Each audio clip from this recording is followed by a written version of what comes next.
प्रिय दोस्तों, साहेब बंदगी साहेब, आज रमैनी 10 वासनाओं का त्याग अमृत स्थिति है के बारे में बात करेंगे।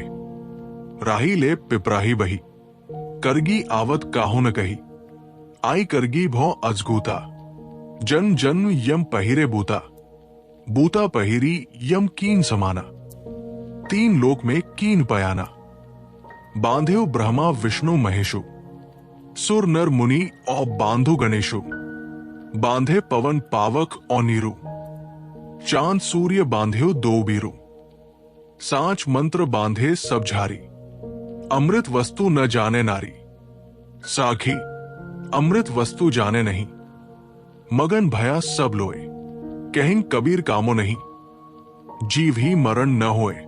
भावार्थ, हिलते हुए पीपल के पत्ते के समान चंचल मन कर्मों की राह पर चलने वाले जीवों को लेकर बह गया, परंतु ये किसी ने नहीं कहा कि ये माया का आक्रमण है। आश्चर्य हुआ कि माया ने आकर जीव को ढक लिया। जन्म जन्मांतरों से, या कहना चाहिए अनादिकाल से, मन रूपी यम ने वासना का शक्तिशाली जामा पहन रखा है।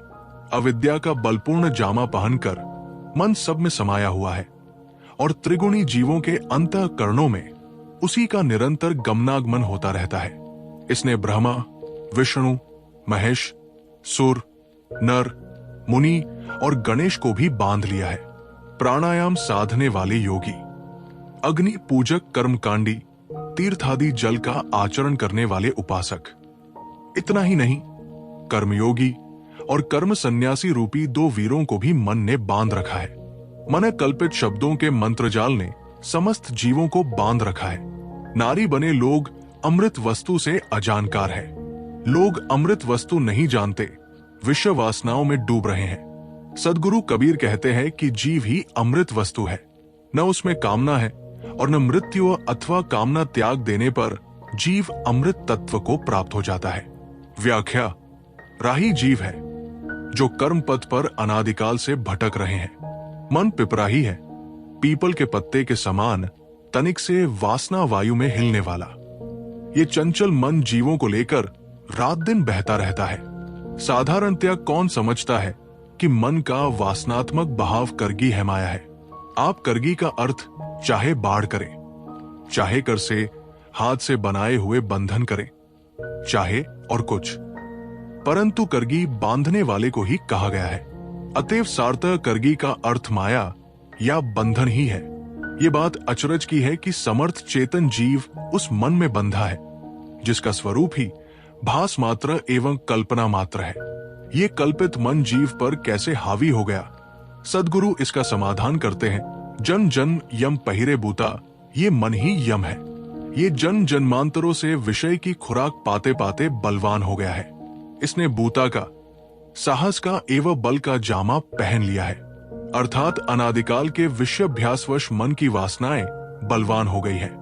विषय वासना के मजबूत बख्तर पहनकर मन सब में घुसा है। मन विषय वासनाओं के कारण बलवान है और सबके अंदर विद्यमान है। वह रजोगुणी और तमोगुणी जीवों को तो नचाता ही है, स्वरूप अज्ञान रहित सतोगुणी जीवों को भी नचाता है। तीन लोक का अर्थ तीन गुण है, जिनके प्रभाव में जीवों की तीन श्रेणियां हैं। जो स्वरूप ज्ञान तथा स्वरूप स्थिति की प्राप्ति में आड़े आए रोड़ा बने, वो सात्विक कर्म भी मन का बंधन ही है। ब्रह्मा, विष्णु, महेश, गणेश आदि समस्त देव संज्ञक जन की क्रियाएं भी मन के जाल से बाहर नहीं है। फिर ऋषि मुनि और साधारण मनुष्यों की बातें तो कहना ही क्या, सारे देवता मन की कल्पना की उपज है। परंतु पुराणों में देवताओं का जहां व्यक्तिकरण किया गया है, वहां उनके चरित्र सर्वथा उज्जवल नहीं है। अधिकतम ऋषि मुनियों की भी यही बातें हैं। अतएव सदगुरु कबीर कहते हैं कि ये सब मन के बंधनों में बंधे हैं। बांधे पवन पावक और नीरु, चांद सूर्य बांधेव दो बीरु। इस चौपाई में पवन, पावक, नीर, चांद और सूर्य के नाम है जो सर्वथा जड़ है। ये अपने प्राकृतिक नियमों में बंधे हैं। इनमें न चेतना है और इसलिए न मन है। अतः इन पर वासना या मन का बंधन बन नहीं सकता। वैसे पुराणों में पवन, अग्नि, वरुण, जल, चंद्रमा और सूर्य नाम के व्यक्ति देवता का भी चित्रण है। सद्गुरु कहते हैं इन्हें भी मन की वासनाओं ने बांध रखा है। इनके चरित्र चित्रण भी प्राय उज्जवल नहीं है। बीजक की अपनी विलक्षण शैली है। यहाँ पवन से अभिप्राय है पवन रोकने वाले, प्राणायाम साधने वाले योगी। पावक से अभिप्राय है अग्नि पूजक एवं हवन तर्पण करने वाले कर्मकांडी। नीरू का अभिप्राय है नीरगंगा, यमुना, नर्मदादि नदियों के जल में स्नान कर पापों से छूटने की इच्छा रखने वाले तथा तीर्थ और देवादि की पूजा करने वाले भक्त। सद्गुरु कहते हैं ये सब मन के ही आयाम में बंधे हैं। स्वरूप बोध एवं आत्मबोध में जो पहुंच जाता है वो मन के आयाम से, मन के बंधनों से ऊपर उठ जाता है। चांद सूर्य बांधे दो बीरू, यहाँ चांद और सूर्य क्या है? चांद शीतल है और सूर्य गर्म। चांद का अर्थ कर्मयोगी तथा सूर्य का कर्म सन्यासी किया गया है। कर्मयोग का अर्थ है कर्म करते हुए अनासक्त रहना, और ये काफी सरल रास्ता है, इसलिए इसे चांद शब्द से व्यक्त किया गया। और कर्म सन्यास का अर्थ है कर्म करना ही नहीं, ये कठिन पथ है, इसलिए इसे सूर्य शब्द से व्यक्त किया गया। सद्गुरु कहते हैं कि यदि अपने अमृत स्वरूप का बोध नहीं है तो उक्त दो वीर कर्मयोगी तथा कर्म सन्यासी भी मन के जाल में बंधे हैं। अंततः सद्गुरु कहते हैं कि सत्य को शब्दों के जाल ने बांध रखा है। सांच मंत्र बांधे सब झारी। मन्नाथ मंत्र जो मनन से, विवेक से सिद्ध हो वो मंत्र है, परंतु मंत्रों के नाम पर बकवास शुरू हो गई, जिनसे विवेक तथा विश्व के शाश्वत नियमों से दूर का भी संबंध नहीं है। ऐसे भावों को व्यक्त करने के लिए मनमाने शब्द गढ़ लिए गए और वे मंत्र के नाम पर चलाए जाने लगे। यहाँ मंत्र का अभिप्राय है ईश्वर वचन, शास्त्र वचन, आप्तवचन तथा प्रमाण वचन। चतुर मनुष्यों द्वारा प्रभुवचन तथा शास्त्र वचन के नाम पर जनता की बुद्धि का शोषण किया जाने लगा। सत्य ज्ञान तथा मानवता के बिल्कुल विरोधी बातों को ईश्वर वचन और शास्त्र वचन कहकर मनुष्यों पर बलात् थोपा जाने लगा। उन वचनों पर विचार करने वालों को नास्तिक, काफिर, नापाक आदि कहा जाने लगा। मनुष्य अपने ही बनाए वाणी जाल में उलझ गया।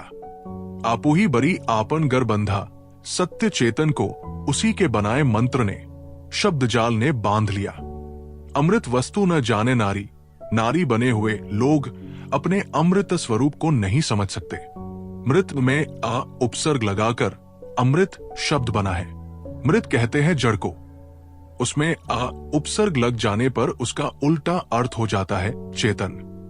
चेतन ही अमृत है, अमर है, अपना शाश्वत स्वरूप है। परंतु जो लोग किसी कल्पित पुरुष को अपना पति मानकर अपने आप को उसकी नारी या पत्नी मानते हैं, उन्हें खाक अपने अमृत स्वरूप का बोध होगा। वे तो स्वरूप ज्ञान के विरोधी एक कुसंस्कार लेकर जीते हैं।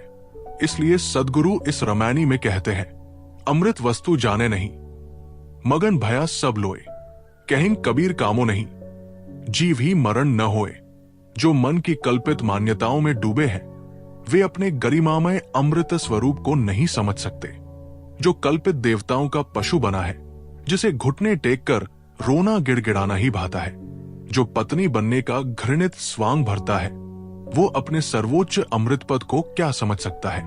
अपनी महत्तम दशा को समझने के लिए मन्यम के बनाए सारे जालों को तोड़ना पड़ेगा। सारे देवता और पति मानव की अपनी हीन भावना से पैदा हुए मन के ही विकार है। इनसे ऊपर उठे बिना अपने अमृत स्वरूप में स्थित नहीं हुआ जा सकता। कहीं कबीर कामो नहीं, जीव ही मरण न होए। जीव के शुद्ध स्वरूप में कामनामल नहीं है और उसका मरण नहीं होता। यह है क्रमशः व्यवहार और सिद्धांत। जीव का मरण नहीं होता, वो अमृत है।